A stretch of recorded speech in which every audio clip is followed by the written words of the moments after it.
Valentine's Day actually falls on the eve of Lupercalia, on February 14th.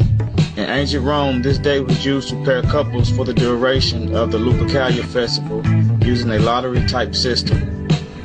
This day gave reverence to the queen of the gods and patroness of marriage, Juno. On this 14th day of February, young girls' names were written on pieces of paper and placed in a jar.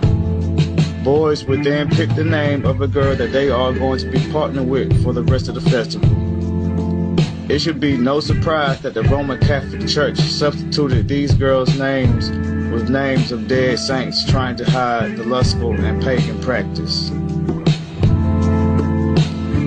Lupercalia. Lupercalia is considered one of the most ancient festivals of the ancient pagan Roman festivals. This day was used to honor and pay homage to the god of fertility, Lupercus. Lupercalia, the Luperci, a group of Roman priests, would gather at the sacred Lupercal cave to perform wild rituals. They began with the sacrifice of goats, followed by anointing themselves with the red stuff I can't mention here. Then they would use the goatskins to whip women in the streets, believing it would promote fertility and protect against infertility. The entire festival was about releasing primal instincts, a chaotic breakdown of societal norms through ecstatic behavior, wild dancing, and intense sexual freedoms. Both festivals involve sacrifices I can't go into detail about, frenzied rituals, and the release of primal instincts. The wildness was a ritualistic necessity, a breakdown of the rigid societal structures that kept human beings from truly connecting with their base, instinctual selves. In the 5th century, Pope Gelasius I, instead of eradicating these practices, Christianized them. If I told you Valentine's Day was banned by England in 1635, its origins of turning goats into whips are suspect to say the least, and it's no coincidence people eat hearts on Valentine's Day. Chocolate ones, of course.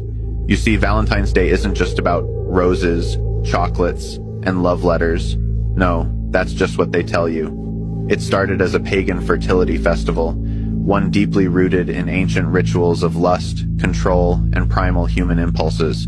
Its origins trace back to the Greek festival Lycaea, which then led to the Roman festival Lupercalia.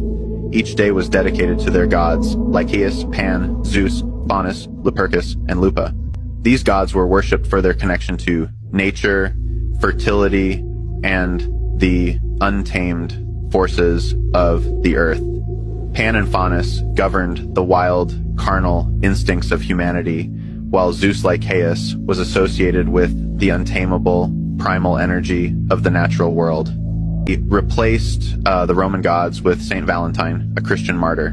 Through this shift, the fertility-driven, chaotic celebrations of Lupercalia were sanitized and rebranded as a day of romantic love, morphed into the more commercial version we know today. But let's not be fooled, that original raw energy still lurking under the surface. Fast forward to England in 1635, ever determined to protect their values.